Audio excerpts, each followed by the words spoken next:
Good morning, welcome back to Donington Park for the second day of racing this weekend. It's the 8th round of the GB3 Championship. But first of all, what a race yesterday. Incident after incident. Here are the highlights from the 7th round of the GB3 Championship yesterday here at Donington Park.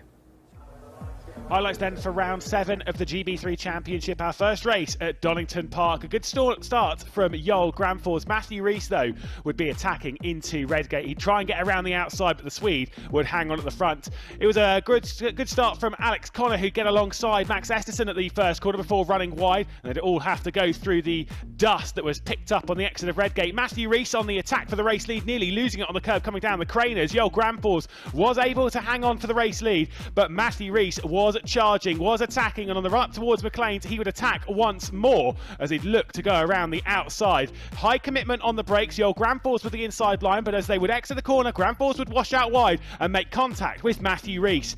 Gramforce would be out of the race, so would Luke Browning. He went for a bit of an air in the left-hand side of shot, and somehow, through all of that, Matthew Rees was able to carry on. Another look at that bit of contact, and in the foreground as well, Nico Christodoulou and Javier Segura also came to blows, avoiding the incident, and the two of those would struggle to get out of the race.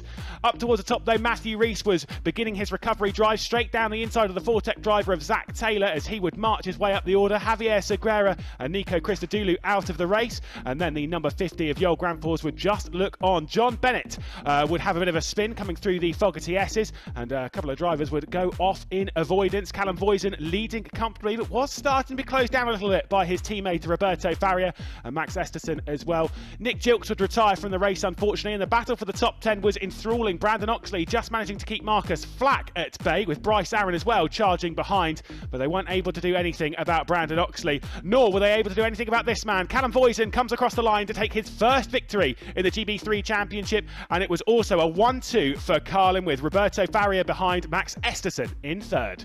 Who are ready. And the race results would see Callum Voisin on top, with Roberto Faria behind, Max Esterson in third, Alex Connor and Tom Leben rounding out the top 5. Tom Leben right back into championship contention, with Headley, Cresswell, Taylor, Rees and Oxley rounding out the top 10. Flack, Aaron, Smith, Shields and Morales in the top 15, with Grunthig and Bennett the final finishers of the race. Nick Gilks retiring late on, with Christodoulou and Javier Segura being caught up in that first lap incident. Same with Luke Browning. Yoel Gramforce retired, our championship leader. And a look then at the championship standings after the race. Yoel Gramforce manages to hang on to the championship lead, with Luke Browning behind, Roberto Faria on the same points on 124, Tom Leben right back into championship contention. Same with Max Esterson, who'll start the second race at Donington Park from pole. Zach Taylor with another good result will move his way up into 12th in the standings. Brandon Oxley as well with another top 10 moving his way up there. A couple of good drivers. A bit of issues for Nick Gilks, who's still down the order after more issues in the previous race. Javier Segura as well, despite having some great pace, really struggling to get those points onto the board. Nico Christodoulou with 0 points to his name. He obviously struggled in that race with a retirement, but we'll see what he can do. Seems to have good pace around Donington Park, and Marcus Flack has returned to the GB3 Championship in the penultimate position in the standings. Well, there we go, a very exciting race, kind of like what we saw in the GB4 Championship back at Silverstone. Let's unpack that, Piers Pry, the racing driver, co-commentator, expert. I can lay as many different accolades on you as I want, but in terms of looking at that from a racing driver's point of view, when the top 2 went out on the first lap, we talked about it yesterday, you've watched it back a few times overnight. Any blame that you can lay on either of the drivers? It's very hard to say. With Rees trying to get around the outside, he was looking racy, nearly got up the inside down the Craner curves, just had a bit of a wiggle, which meant that he was had to slot him back behind, but then got a good run up to McLean's, tried around the outside. Yoel Gramforce just squeezing him over to try and block him off. Contact between wheels to wheels, so we've seen that's not gone well this year, with damage to Gramforce's car, which put him out of the race, but then spun him into the middle of the track. Browning went right to try and avoid an incident, right thing to do, but unfortunately meant that he went across the grass, found a big lump in the track, and that ended his race. So very disappointing, because that could have been a big points overhaul over his championship rival Yoel Gramforce. Overnight as well, Rees getting a penalty for a jump start in that race, which potentially put him in the position to do that, but then that was rescinded, so further evidence obviously came about showing that he didn't didn't end up jumping the start. So I'm sure that there's some talk overnight about what's happened there, but looking forward to more great racing today. Esterson on pole today, and then the rest of the field trying to catch him in the next race. Yeah, so a great day for Carlin, who haven't really shown up as much as we thought they would at the start of the season. Obviously, Callum Voisin winning that race. Roberto Faria, though, coming second now means he's joint second in the championship alongside Luke Browning. Joel Granfors is still the slight leader there. There were some other incidents in that race, and one thing that I noticed that happened at the back we didn't really see much of was Nick Gilks coming together with another car there, and some serious damage to his engine. Yes, Carlin having a great race with their first double podium. Faria right in the championship fight, so really good for us watching on. Nick Gilks, unfortunate and not finishing that race. We didn't quite see what happened to him. It looked like left rear suspension damage, but overnight talks of the Hellspeed team having to change his engine, so potentially related to that incident. But he'll be back on the grid today, hopefully having a better day today with the 2 races coming up. Absolutely, it must be pretty worrying for him. He didn't have a good qualification. He just missed out on the reverse grid pole position, so not a great weekend for Nick Gilks. Then obviously the engine sucking in bits of car, which just obliterated it apparently, but it's good to know he'll be back out on the grid. But if you didn't watch the race yesterday, we are here at Donington Park, another iconic track here in the UK. If you're not familiar with it, this should give you a little bit of an idea of where we are. Well, where are we headed then this weekend? But of course, Donington Park, set in the Derbyshire-Leicestershire border up in the Midlands of England. A fantastic racetrack that the drivers do definitely love because of its high-speed commitment. The circuit, roughly 4 kilometres in length, requires bravery all the way around. Built back in 1931, it closed briefly before it reopened in 1977. And then in the early 80s, they added in the Grand Prix Loop, a fantastic track full of high-speed commitment and plenty of overtaking opportunities as well across the 2.5-mile circuit. When you account for corners like Redgate, of course the old hairpin up towards McLean's and Coppice, down towards the Melbourne hairpin, there are so many overtaking opportunities around here and so much bravery required around a lot of the blind entry corners. It really is a great track.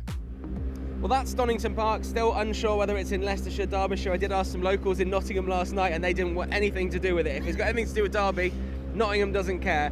Piers, this track as a racing driver, we've seen a lot of kind of interesting moves so far. The Craner curves and the old hairpin is where we've seen a lot of action. Yeah, the first race we saw Reese trying to go down the inside of your Granfors and down the Craner curves, a very, very fast part of the circuit, completely flat out. Cold tyres, touching the curve, Reese had a big wobble. There you went side by side, so that's high risk. We saw also in the GB4 race, Tom Mills had a bit of a wobble there, so potentially dusty offline.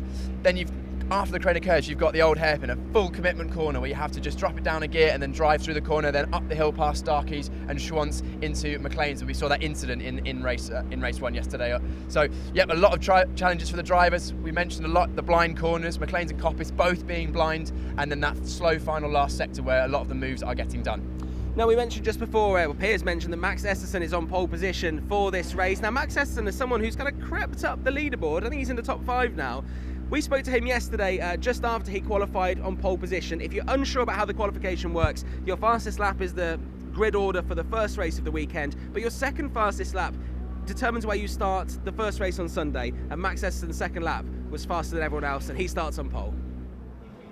So on pole for the second race today after qualifying yesterday is Max Esterson. How does the car feel out there? You seem like you were in the qualifying, certainly getting grips to this track at Donington. Yeah, I mean, I think there's a lot of speed in the car, and I think it's unfortunate about qualifying for race 1, but race 2, obviously we're starting on pole, so I think it's a good place to be. And I think, we have a lot of speed. As long as I get a good start, I think, we'll be in good shape. We got some good consistent finishes at Silverstone. You must be hoping for more of the same here as the second day of Donington continues. Yeah, just need a good race 2, just get some more points, and then race 3 is important as well. Even though it's reverse grid, you could get a lot of points by making up spots. So that's what we have to do. And as one of the Americans on the grid with the Indy 500, any predictions you'd like to give me? I'm hoping for Scott Dixon or any of the Ganassi cars, but I think they're looking strong. So. Okay, Max, best of luck with the races today. So that's Max Esterson, who starts on pole for the race coming up. Yesterday in the first race of the weekend, it was Joel Granfors on pole for Fortec. As we saw in the highlights just there, things didn't quite go as well as he wanted, crashing out on that first lap. And Joel's race technician, mechanic Chris, is here to give us an update on the car. How is the car looking? Is it all good to go? Yeah, it's all fine now. We just did a left rear corner and diffuser damage, but it's all looking good. And in terms of repairing that, how long did that take you? It took me a few hours just to go over it, so I knew it was all ready to go. But yeah, did it all last night. And Yoel is starting third on the grid. You think he's got what it takes to stay out of trouble and get a finish? I hope so. It's good enough, so he should do. Okay, Chris, thank you very much. We're actually going to see what it looks like to go around this track here at Donington. On board with Yoel Grandforce now. This is his lap yesterday in qualifying in the Fortec. On board a flying lap of Donington Park Grand Prix circuit with Yoel Grandforce, our pole sitter for race 1 and the second pole of the year. He then heads into Redgate corner using all the road on the left-hand side, braking so late into this first corner. Slight rotation, car is hooked up nicely through there, using all the exit for the long run down the Hollywood and the Craner curves. Completely flat once again in GB3 here. Very, very fast, potential overtaking opportunity during the races if you get a good exit out of Redgate. Almost flat through the old hairpin, just a rub on the brakes potentially, maybe even not a rub this year with the new aero upgrades. We then keep left through Schwantz curve to open up the entry of McLean's, using the curve in the middle of the corner to get a bit of extra rotation, and then all the curve on the exit for that exit towards Coppice. Completely blind again through Coppice, using all the road right up against the white line there. Very, very important to get that right because the long run down the Starkey Straight. Now, concentrating on the braking zone for the Fogarty S is extremely fast, just down 2 gears, over 100 miles an hour. 1 curve, 2 curve, you can see how much commitment there is through that corner, all the road on the exit. Then showing the braking capacity of these GB3 cars now, down 4 gears to 2nd gear for this Melbourne Loop hairpin. Nice and steady through there. Make sure traction is good on the exit for the run to the final corner, Goddard's. We'll see that he goes in slightly narrow here to try and V off the corner a bit more, using the curve on the left-hand side to hook the car round and get a good exit onto the start-finish line, and he'll be very happy with his pole position lap around the Donington Park Grand Prix circuit. The Motul FIM Superbike World Championship returns to Donington Park on the 15th to the 17th of July for the only UK round. After a titanic scrap in 2021, Jonathan Ray is determined to win back the title, and he'll be gunning for wins alongside fellow Brits Scott Redding, Alex Lowes and Leon Haslam. Book tickets now. Weekend admission is just £60 at donington-park.co.uk, and under 13s go free. This is Piers Pryor. He's the co-commentator here on the GB3, GB4 Championship. Just a note here. I'm official now. Just a note here that Piers demands that all of his outfits are laundered privately. We have to send these off to France. It's the south of France, Monaco, I believe, where they launder these for you. And that's because they use a certain type of detergent that you'll only wear. Some people say that's a little bit arrogant. Some would say arrogance, others would say confidence. But I do obviously make the trip out myself to collect it. Obviously, expense to GB3 and GB4. So yeah, the private plane that MSV pay for is I think a little bit over the top, but you can't get the flights at the right times or something. He was telling me. Hey, if you want someone to work to this quality, then you gotta make sure that you get me in the right. And have right you got? I know obviously we can see the nice T-shirt. He's wearing the GB3, GB4 T-shirt. We know there's a jacket in there for if it rains. Now there are rumours in the paddock there's a GB3 mankini. Is that available? Depends on how it gets. Okay, good. I did look through his bag earlier. Didn't see the mankini, so I can only presume that Piers is wearing it. So yeah. Cut this now.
I'll tell you what, in this light, I can see why you spend the extra money. Anyway, Piers, you look astounding. We're waiting for the start of this race, the second race of the weekend in the GB3 Championship. I just want to talk to you about a couple of drivers.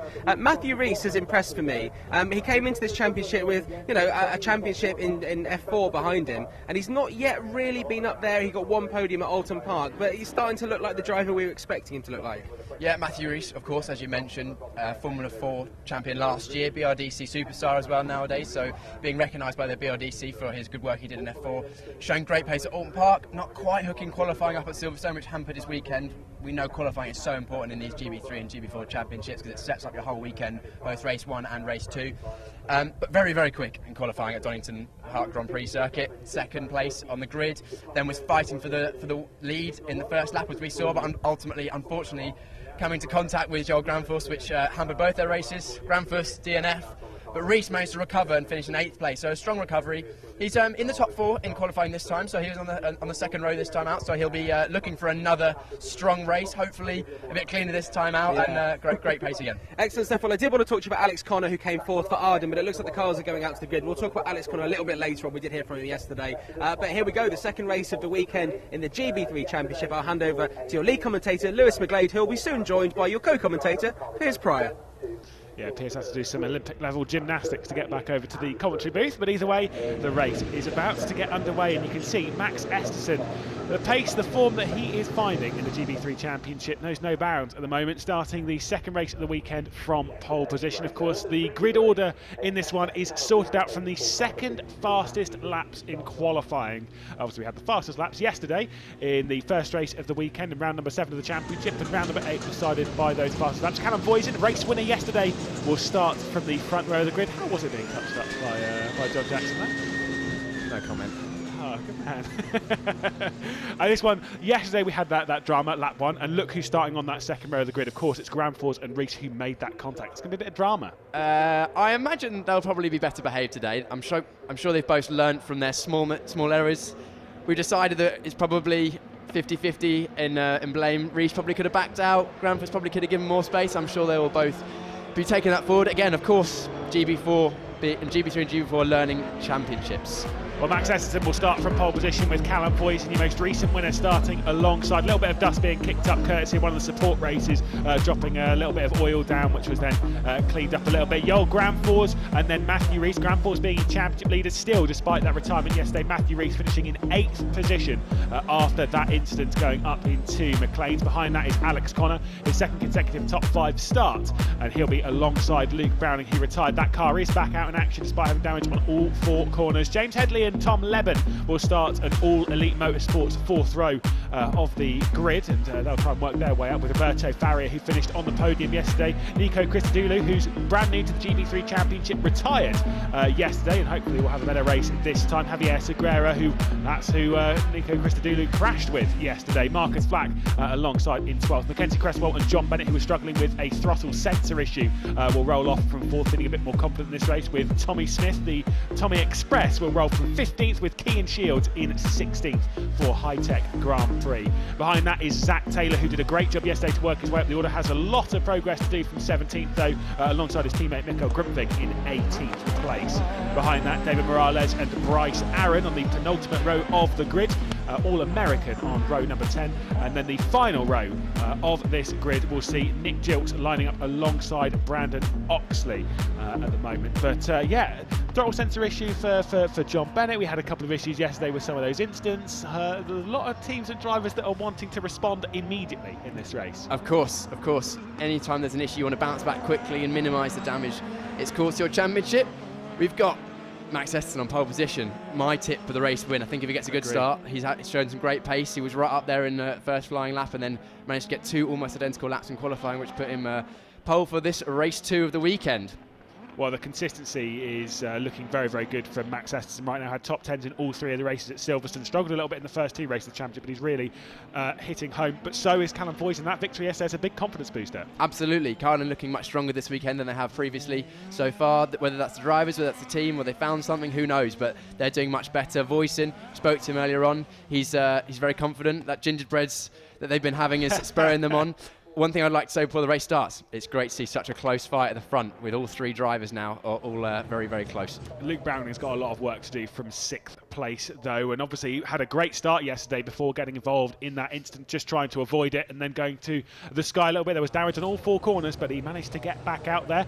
We'll prepare ourselves once again then with Max Esterson on pole position on the left-hand side in that blue car from Douglas Motorsports, with Callum Boysen in the blue and red highlighted car on the right-hand side of shot, as we prepare ourselves to get underway for round number 8 of the GB3 Championship, partnered by the BRDC. Our second race of the weekend here at Donington Park is underway. It's a bad start though from Alex Connor, who's dropped backwards already. He wasn't a stall, he managed to get going. Max Esterson's going to lead us up to turn 1, and Joel Granfors is straight down the inside, and look at that, it's Luke Browning coming around the outside of Granfors. Also Callum Boysen going straight away for the race lead. He's gone around the outside of Max Esterson as we'll come down through Hollywood and now into the Craner curves down towards the old hairpin. It's still side by side for the race lead. Right hand side of your shot is Callum Boysen, left hand side with the inside line it's Max Esterson. They're so tight again, and Callum Boysen's been pushed wide. He gets a bit of air, and Luke Browning's coming through as well. He's got past Joel Granfors as they head up through the Schwanz curves into McLean's, and Granfors is trying to attack. Bit of a lock up as well from James Headley rolling into the corner.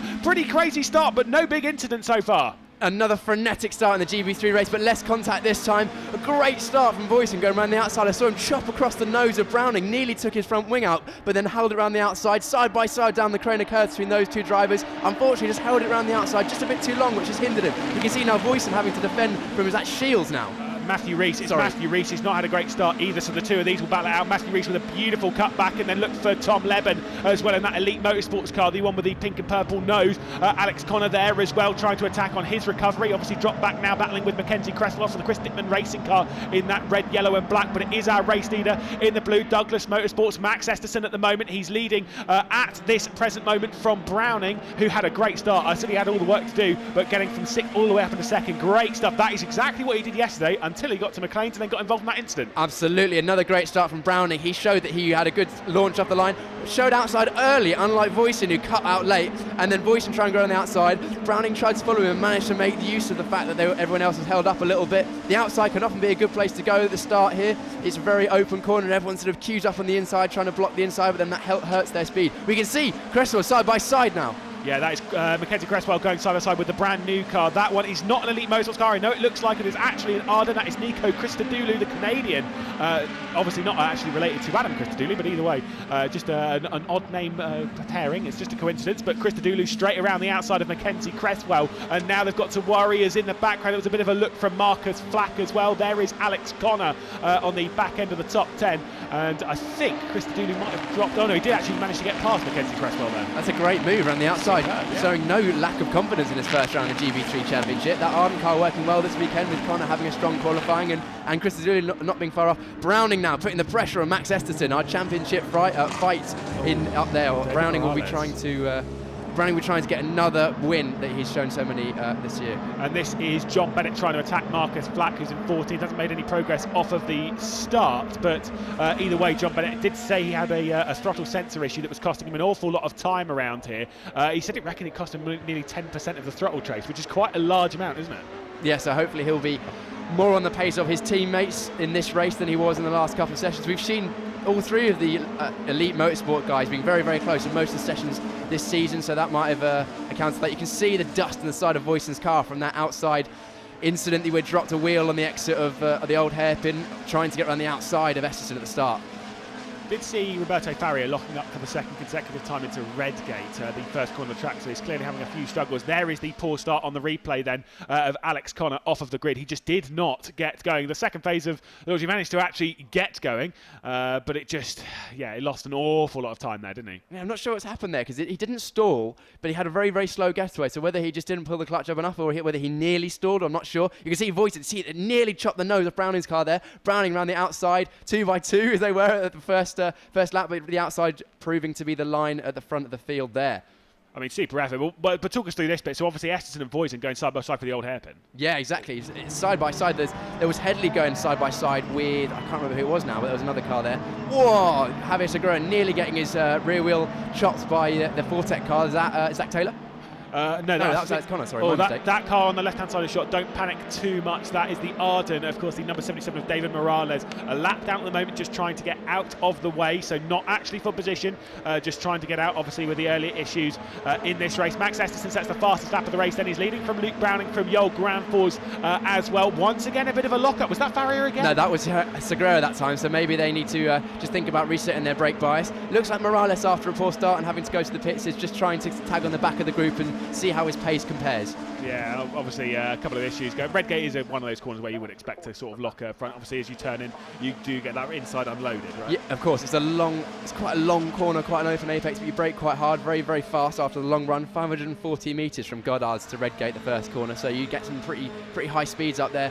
Because you're trailing the brake all the way into the corner, that can unload the inside front wheel, which is what causes that locking. Not an issue once, maybe twice, but do it too many times, you'll get a flat spot. You'll definitely be feeling that. Especially because they do have 2 tyre sets. They've got 8 tyres in total coming into the weekend. We don't know exactly what they've done. Oh, going straight over there. That would have been James Headley, who sat in 4th position at the moment. His teammate John Bennett had issues going down to the Fog ESs in the previous race. And Farrier, he smells blood in the water right now. A little bit of a defensive line from the 67 of James Headley in that black and yellow Elite Motorsports car. And it's the 2 Carlins directly behind, knocking at the door to try and find a way past. And Matthew Rees as well, who made some progress yesterday after his incident, so he knows how to overtake around here. Absolutely. Headley with probably his strongest showing in a race so far this season. 4th place, great result for him. He's shown great pace in practice before. Silverstone, he was right up there.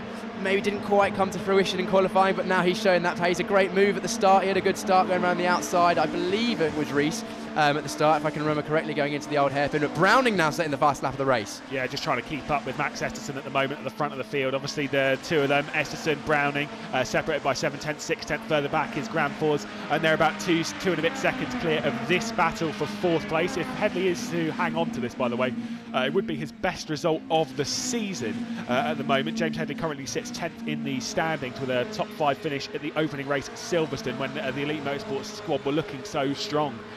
Obviously 3 weeks back, but at the moment Headley, I think his chance of a podium is starting to fade, because Granfors, Browning, top 2 in the championship, will remind you, are really trying to pull away. Tom Levin, who's been closing in on the championship, dropping off quite a bit. Same with Roberto Farrier, who is in this train here. That's the Carlin car with the white highlights, the blue and white highlights, that number 7.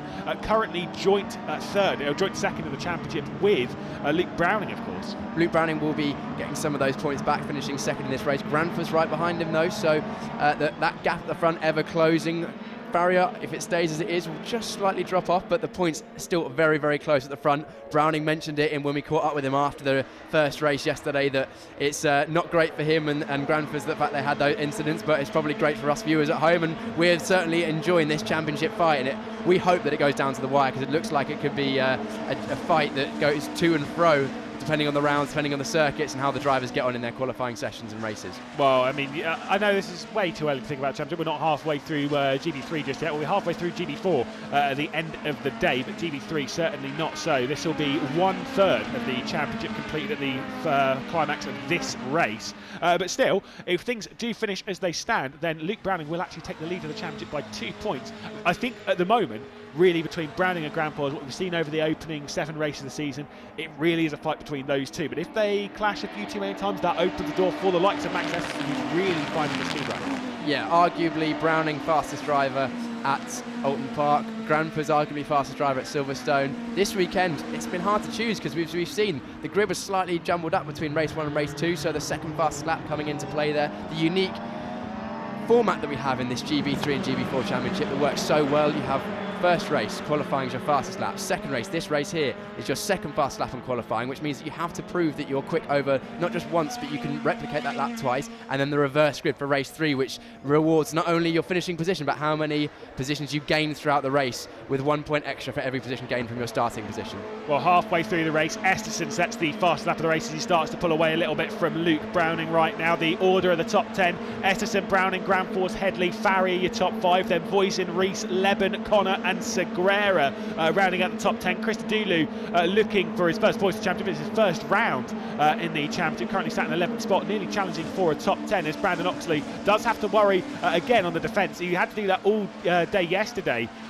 He finished in 10th spot in that race, but he doesn't have to worry about the high-tech duo, of course, of Cian Shields, of Bryce Aaron, Zach Taylor, who has not made the progress that he did yesterday. No, Zach Taylor not making quite the progress he did yesterday. We've got a fight here between the two high-tech cars of Shields and Aaron. Shields currently being slightly further ahead. We know Aaron's starting on pole in race 3, so potentially some more strong results in the reverse grid races. And we saw Shields getting his maiden car racing victory at Silverstone in race 3, and Aaron on 3rd. So there was a double high-tech podium in the reverse grid. We'll see if that happens again later on today. Well, we can absolutely see all three, and it's not us joking or anything, but we can absolutely see all three of the high-tech cars winning a race this season. I don't think any of us have really any doubts about that. They all have the talent to. Luke Browning's already won, Cian Shields has already won. It's just Bryce Aaron now, but with that podium, with the race 3 pace, the thing is with GB3, the reverse grid, they've still got a lot of pace. So if you're starting in the front, the likelihood of you winning is still very, very high. It's not as if the back lot just charge their way through the order. It shows how close this championship is, and you can see that in qualifying. The difference between first and sort of 10th, 15th place is really not that much, and normally people at the back are only that much slower because they've got issues with the car or the setup or tyres or something like that. We've got a replay there. That Voisin again going wide at the same place. Did Reese get past him? Can we have a look at the results? Where's the live timing? I do believe that Reese did get past Callum Voisin for 6th position. Unfortunately, I think Voisin, after G'd up and confidence high after that win yesterday, just trying to overdrive a little bit today, I think, trying to get round the outside of the first lap cost him, and then the same thing, maybe just a bit frustrated with his start going down into what was 6th place, now 7th place after that mistake. So still a strong result. It's still a strong result for Carlin. I'm sure Voice will be happy, but he'll be with the result, but he'll be disappointed with how the race has gone. I can see that you're pointing at the timing screen. Yeah, well, Reese has got through, and not only has he passed, he's managed to set the fastest first sector and fastest second sector straight away as he tries to close down on Roberto Faria. This, by the way, was we'll go back to Tommy Smith, who's trying to get around the outside of Zach Taylor, and there's Nick Gilks as well. They had a long evening, did the Hill Speed team. I know they're based not very far away. They are a Derbyshire-based team at Markham Vale, which is about 20 minutes up the M1, but they had a long night with repairs after an incident yesterday. Nick Gilks trying to do the team some justice by trying to work his way around the outside of Tommy Smith. That 64 car, courtesy of issues in qualifying, is the only car which will not be reversed, and it missed out by 200ths of a second. Tragic. Really, really disappointing for Nick Gilks to not get the reverse grid pole. He had issues in qualifying, I believe. A component failure on the car meant that he only got 3 laps, which is not really enough time to get these Pirelli tyres up to temperature for your ultimate pace. So not showing the pace in qualifying that he actually has. You can see now side by side through the Craner curves. This is going to be a bold move. Yeah, Gilks got to the outside, coming through the Craners now, got the inside. This is the battle between Gilks and Smith at the moment. Tommy Smith trying to go around the outside. Oh, it's tight stuff, but Nick Gilks just manages to pick up the position at the moment. That was brave stuff indeed. That is now 20th position for Nick Gilks as he's worked his way up. Of course, the car behind them is actually a lap down. That is David Morales. That is a lap down on this duo, so he's not actually involved in the battle. So Tommy Smith drops back to 21st spot, and he might well have had a train named after him. We might well see the Tommy Smith Express in action in the 3rd race of the weekend a bit later on this afternoon. We've seen time and time again, the outside line, the old hairpin down there, does not work in these cars this year. Every single time someone's tried it, they've come off worse, either going on the grass or losing positions or potentially even spinning, and then the same with McLean. So because it's a triple right, you've got the right of the old hairpin, you've got the right of McLean's and the right of Coppice. Outside is not the line you want to be on. However, Redgate turn 1, on lap 1 especially, looks like the place to be. Well, Luke Browning is charging at the moment. He's sat in 2nd spot at the moment. He's managed to pull away from Yoel Granfors by a fair margin. We're on 3 laps to go. Luke Browning doesn't have too many opportunities to make a move around here, but I've watched Luke Browning race quite a few times, when he raced in Ginettas, when he raced in British Formula 4 and stuff, and all of those times that I've seen him race have been around here, and has won on countless occasions at this venue. Knows how to get the win done around here, knows how to get the win done in GB3 as well. Has had obviously 1 win last year, 2 wins this year, looking for his 4th overall, his 3rd of the year.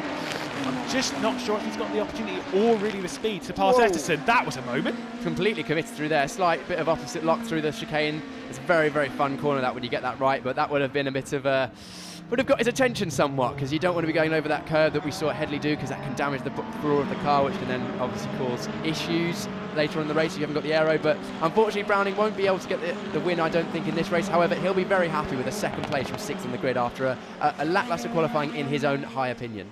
And again, he will take over the championship lead if he hangs on to second place. But as much as they'll be thinking of the championship, they'll be thinking of the bigger picture as well, and thinking of outscoring.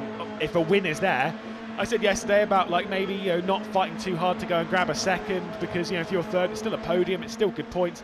A win is very different though. You always want to win. It's exactly what we're all here for. Absolutely, everyone's here to win. All the drivers on the grid, I'm sure all of them will say, if you've got a chance at taking a win, you need to make a move, which is high risk, but most of them will go for it. I'm sure that if Eston makes a mistake, Browning will be right there to take advantage of it, but it looks like he's just happy with second now. Championship points, retake the championship lead, steady the ship somewhat, and go again and see how we can get on in race 3. I don't think he can hand too much confidence over to Max Esterson, who is firing on all cylinders right now. If he takes a victory here, it was a podium yesterday, his first podium of the season, instantly backing that up with a win. Has had 4 top 10s coming into this race on the bounce this season. There is confidence brewing within that Douglas Motorsports camp. Absolutely, they've been getting faster and faster every round, led generally by Max Esterson, showing some great pace at Silverstone with 2 4th places, and then a great qualifying 4th yesterday, first for this race today, and showing that he can lead from the front. Indeed, and he'll start behind Luke Browning in the next race, but he still has to focus on this race. We won't get too far ahead of ourselves as we'll cross the line to start the final lap of the race. 4 more kilometres left to go. Luke Browning just almost trying to fill the mirrors ever so slightly, but it's not really going to do anything. Esterson is not focused on his mirrors at all. He's focused on what is ahead of him, and that is 4 kilometres that will take a very long time to get around. Obviously the longest lap of the weekend for him, really. Depends how you're feeling in the car. If you're confident in the car, if Max Eston's feeling comfortable, he will be thinking, I've got this in the bag, just don't make a mistake and I'm okay. We know it's hard to pass around here in the GB3 cars, because this middle sector, you've got the old hairpin followed by McLean's, which we're going into now, and then Coppice.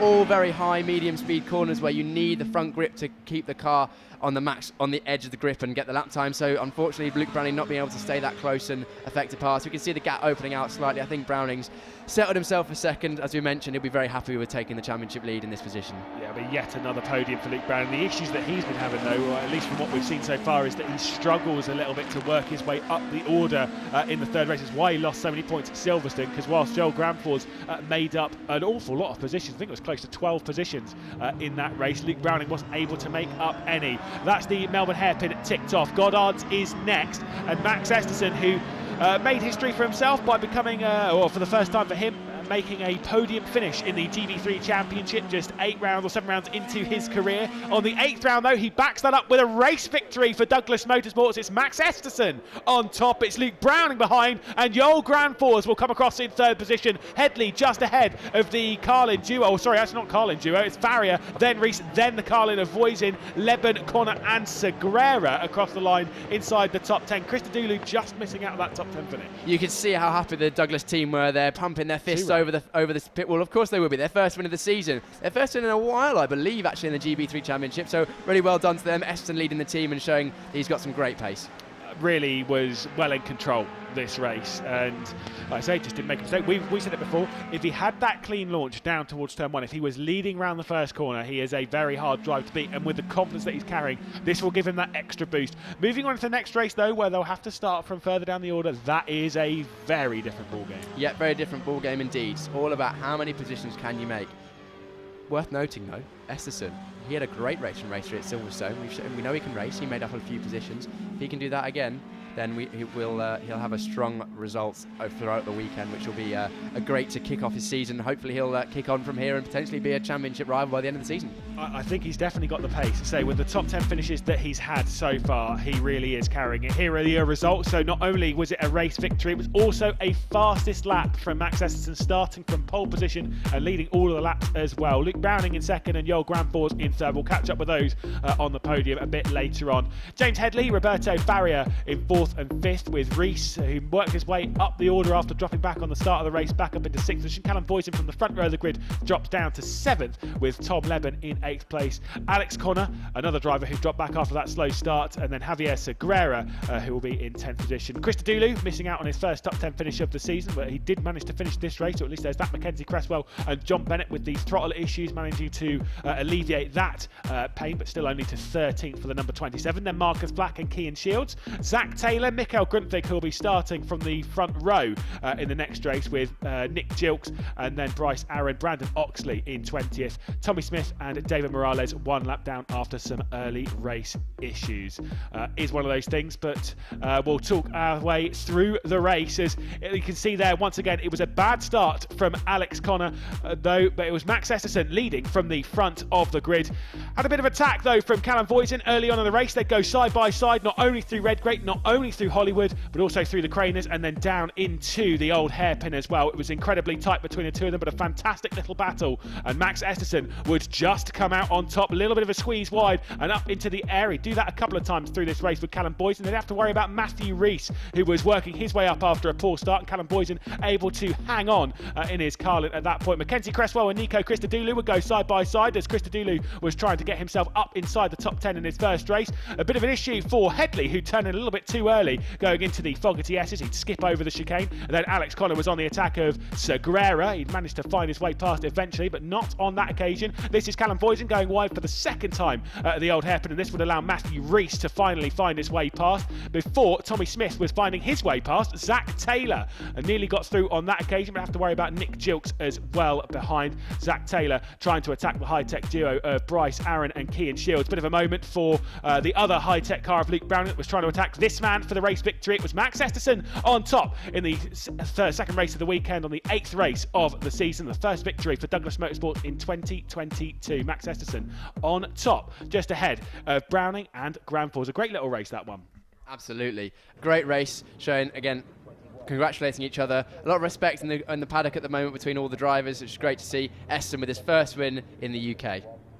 Yeah, and look at that, obviously instantly grabbing the photographs. I don't know if his parents are about for this round. I would assume they were. They certainly were at Alton Park. Managed to have a bit of a chat, but a great little team. And you can see there is John Jackson ready to catch up with our podium. Well, I'm here with your race winner, Max Esterson, with Douglas Motorsport. You were on the podium yesterday. You've gone better today. Your race winner today in the second race here at Donington this weekend. How was that for you? Yeah, it feels great. I mean, pretty straightforward race.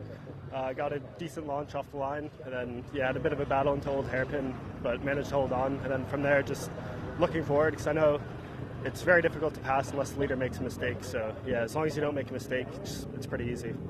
We spoke yesterday when you got the pole position in this second race, and you were saying that it was important to get a good start. I mean, is it all about the start for this race when you've got Luke Browning behind you? Yeah, I mean, yeah, once you get the start and you're in the lead, it's pretty hard to lose it unless you make a big mistake. So, yeah, that's the key to it all. Okay, Max, we're going to let you go and celebrate with your team. Max Esterson, your race winner, the second race here this weekend at Donington Park. Luke Browning, we're going to touch two drivers now that didn't finish yesterday. First of all, it must be nice to have finished today after what happened yesterday. Yeah, exactly. I mean, what a result from P6 on the grid. I mean, the car underneath me, as you can see from fastest lap, was just felt amazing, and yeah, that was detriment to the good result, and yeah, so that's perfect, exactly what we needed. Bit of a salvage from an absolute nightmare of a weekend with bad luck on not being on our side, but yeah, it is what it is. What was the key to you making up those positions? A good start. I got the reaction time pretty much nailed, and the pull away was really good. Didn't hit the limiter in first, because the limiter in these cars is slightly, in first gear, slightly lower than second. So yeah, I just managed to time it right, and yeah, God, was it a good feeling. Well, look, with that second place finish, I believe you're probably now the championship leader again, as you and Yoel battle for the lead. So congratulations, and we'll see you again later on for the reverse grid race. Luke Browning with High Tech coming second in this race here, and I mentioned Yoel Granfors. We'll run and find Yoel. I was just saying to Luke here, well, it's nice that you finished this race after what happened yesterday. Yeah, I mean, the first race was not perfect, you can't say that, but now we finished the race, this P3, got some points, so yeah, happy with that. Okay, and looking ahead to the reverse grid race, that's always a little bit tricky and tracks that you can't overtake on. Do you think you've got it in you to make up a few places? Oh yeah, for sure. I mean, we saw Luke now went around the outside of a couple of people, including me in turn 1. So, I mean, it shows that lap 1 you can't do anything. So, I hope we can just make up positions, especially in the beginning of the race, and then just try and keep up going. And I mentioned to Luke there that you and him seem to be going backwards and forwards as to who's going into the next race, leading the championship. I believe he's going into the next race as the championship leader, but you're very, very close. Does that weigh on your mind at all, or is it just you're looking at the race ahead? No, I mean, I don't really think about it while I'm, out there racing, and it's just maybe in between the races, but it's not too much. It's so early, so yeah. Okay, your third place driver. Thank you very much, Joa Granfors with Fortec coming third. Obviously having that tussle with Luke Browning yesterday. Good to see both those guys having a nice clean race and finishing. I'm going to hand back to Lewis McGlade now, and he's going to talk you through the podium. Indeed, I will. And again, another, I know I say it every time, but what a podium was. Great drive from Max Esterson to grab the victory. He managed to deal with the pressure of Luke Browning very, very well to take his first victory of the season. His second podium, of course, and it is his 6th consecutive top 10 finish. No other driver on the grid has managed 6 consecutive top 10s in the season so far. I have a bit of work, though, to do to go and make it 7 in the season so far. There is Granfors on the podium yet again. We've had 4 podiums now out of Granfors. There's Luke Browning, who we've had his 5th podium of the season. The 2 of those 2 retired yesterday. And of course, our race winner in the form of Max Esterson climbing onto the top step of the podium. And I think Robin and Pam, who his parents, I'm pretty sure they are still around, because they've certainly been keeping an eye on their career. And he's got a younger brother who's in karting and such, so very much a racing family, the Estersons. And for Douglas Motorsports taking their first win of the season, that'll be a big confidence booster for someone who is right back into the championship contention realistically. Our championship leader being Luke Browning now on 153 points, with Joel Granfors on 151, Roberto Farron 143, and then Max Esterson just 20 points off the championship lead on 133 points, which for a driver who started out the season with a 19th place, then 11th, and then 8th, 4th, 10th, 3rd and 1st. Not only that, it was first, it was the 2nd consecutive fastest lap as well. He had fastest lap yesterday, had pole position for this race today. This is a driver who really is feeling very, very confident, and as Piers was saying earlier, that at Silverstone, that 3rd race, he managed to do a very good job of working his way up the order. What can he do in the 9th round of the season? We'll head down to John Jackson, who is in the paddock area. Well, thank you very much, Lewis. I've run to the paddock. A little bit out of breath, but that's my problem, not yours. Piers Pryor, our co-commentator, is here. I think he's lined up James Headley, who had a very good drive there, coming in 4th place for Elite Motorsports. James, how are you doing? That was a good race for you coming 4th. Yeah, it was pretty good actually, considering where we started. Not quite the normal GB3 racing that we normally have. Yeah, it's just like it's just a bit of quality and then do a couple of positions. But yeah, we managed to do a couple off the line and then outside of turn 2 and 3. So yeah, it was a really good result. Any of those moves a particular favourite for you? I think outside of Volta hairpin, that was a good one. Oh no, McLean's has got to be the best actually. Outside the McLean's, that was good. Okay, we've got the reverse grid race coming up. Some drivers love it, some drivers hate it. You know, you've made up a few places there. That must be positive for you going into that reverse grid race, where you will hopefully make up a few more. For sure, exactly. You know, the reverse grid is all about racing. So, yeah, if we do what we did then in the reverse grid, then it should be a good race. So. And what are spirits like at Elite Motorsports this weekend? So far, we've not had any podium finishes, but getting closer. Yeah, exactly. You know, we made a good step forward at Silverstone, and we looked to bring it on here, but you know it's a bit of a different setup to Silverstone. So yeah, we're still strong and just keep trying to build ourselves. I think Stetson and pre-season testing will look good. So yeah, it should be a good one there. Excellent stuff. And we've got a huge gap in between the races today, and it just so happens that a certain race that's happening in the south of France is going on. Will you be watching that in the truck? Is that what drivers are doing this afternoon? Most likely, yeah. We did try and get it on the TV, but our team boss could not do it. So yeah, not very technical. So we'll see if his technical skills have improved. But yeah, potentially if he gets it right. Okay, fair enough. James Headley will speak to you a little bit later, but well done. 4th position, a great race for James with Elite Motorsport. We're going to bring Piers in just a second. Well, in fact, we'll bring Piers in right now. An interesting race there. We saw Callum Voicing get a bit of air. Was that once or twice? I wasn't sure if it was a replay. It was twice. Unfortunately, on the first lap, trying to go around the outside of Max Esterson, which would have been a bold move.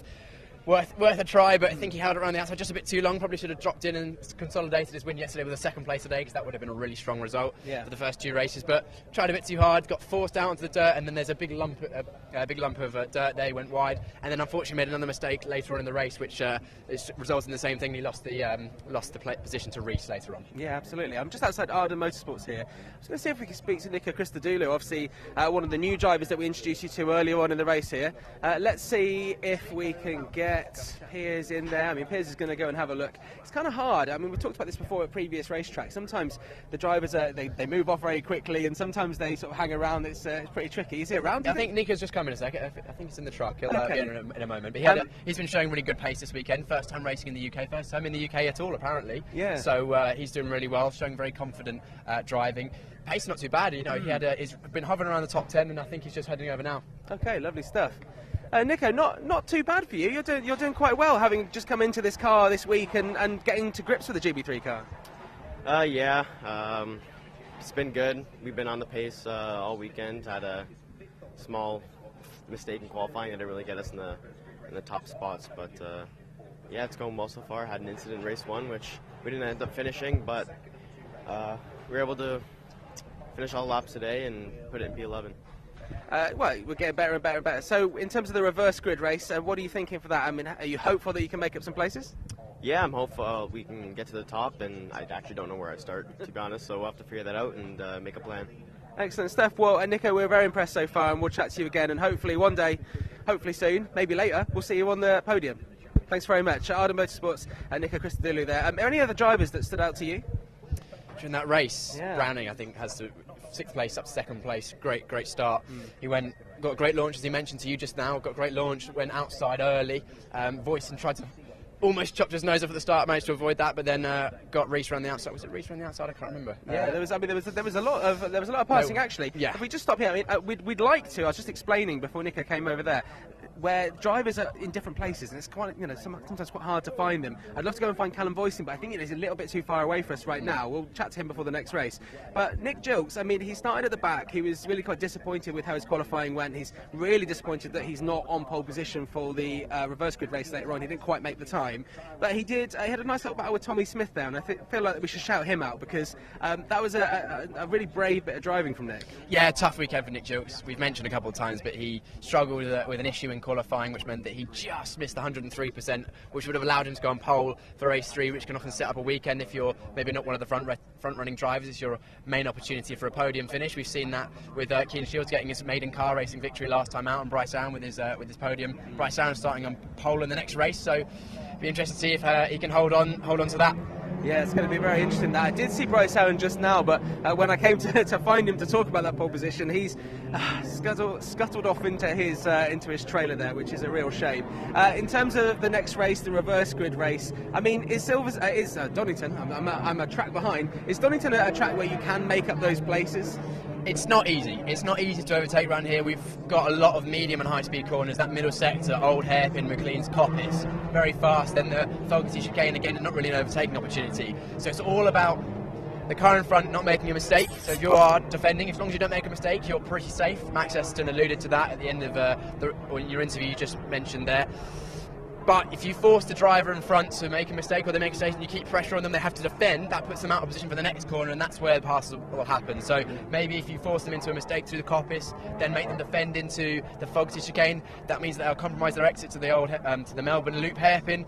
You can get them into there, or alternatively, if they get a bad exit out of there into the last corner. And then I would say the easiest or best place to have a dive bomb would be turn 1, Redgate, a very open corner. We've seen side by side at the first lap between the first 2 rows, so if you can go inside, you can go outside, but you can come from quite a long way back in both the Melbourne hairpin and Redgate, so they're the main overtaking opportunities people will be looking at in race 3. And finally, Piers, compared to yesterday, it's a lot colder here at Silverstone, at Donington today. I've got to stop saying Silverstone. For some reason, I'm in a different county. I am rocking the shorts. I said I'd wear them all weekend. It was fine yesterday. Today, I'm slightly regretting it. But in terms of the tyre pressure and how hot the tyres can get, I know Chloe Grant, we're going to talk about it a little bit later when we do the GB4 race. Chloe Grant had an issue with the tyre pressure. How much will that affect the actual warmth in the tyres in terms of getting away from the line and getting up to speed? I would definitely say that the shorts are a poor setup choice today.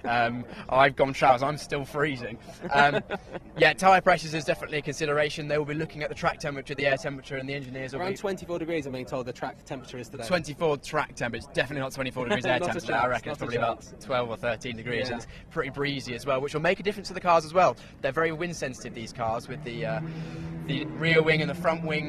They're affected, and if the wind changes direction, it affects how you drive the lap as well. I remember Snetterton is often one that's affected, which we'll come to at some point, where you can get the prevailing wind is normally down headwind into the first corner. If it flips to a tailwind, the whole track feels completely different. That'll make a difference. But yeah, low tyre pressures come on later in the race. High tyre pressures will come on quickly and allow you to push at the start, but then maybe fade away at the end. So they'll be looking at that. The sun coming out now, that will increase the track temperature. Generally, these cars do really, really well when the track temperature's cool. The track temperature's fairly warm, but the air temperature's cool, because they then have the power from the cold air to drive out the corners, but they also have the heavy cold air over the wings, and then the high track temperatures keep the temperature in the tyres, because these Pirellis do take a while to warm up. Okay, good insight. Piers Pryor, racing driver, you've been here, you've done it with these cars, very similar cars in the GB3 Championship. That's going to be paused for a second. We're going to come back for the final race for the weekend a little bit later on. It's all about GB4 next. We're going to be live from 11 o'clock. You're going to have to make sure you keep following on this channel. If you're watching on Facebook, make sure you stay on this page. And if you get stuck at all and you can't find the stream, just look at the social pages for GB4. We will be back at 11 for the second race of the weekend in the GB4 Championship.